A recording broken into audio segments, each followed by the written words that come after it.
Les médailles sont rares pour ces pompiers qui interviennent sur des catastrophes dans le monde entier. Mais l'émotion bien présente à la mairie de Limoges en recevant une décoration des mains du gouverneur de Beyrouth où ils étaient en action il y a presque un an. C'est un bon signe d'encouragement pour ce qu'on fait. C'est une belle reconnaissance aussi avec les médailles. Donc ça fait une petite émotion comme aujourd'hui par rapport à la situation qu'on a vécue il y a presque un an. Effectivement une mission marquante humainement, vraiment très marquante, même si nous n'avons pas pu extraire des personnes vivantes.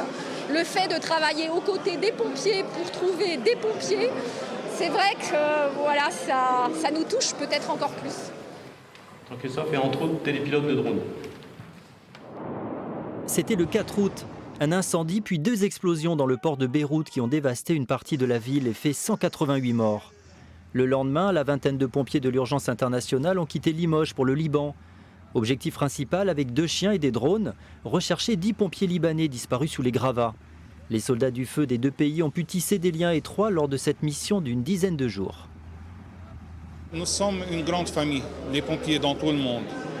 Et on a eu des cousins maintenant, des frères d'armes qui sont prêts à nous soutenir dans n'importe quelle catastrophe. Et nous sommes prêts à être avec eux s'ils ont besoin de nous dans le futur.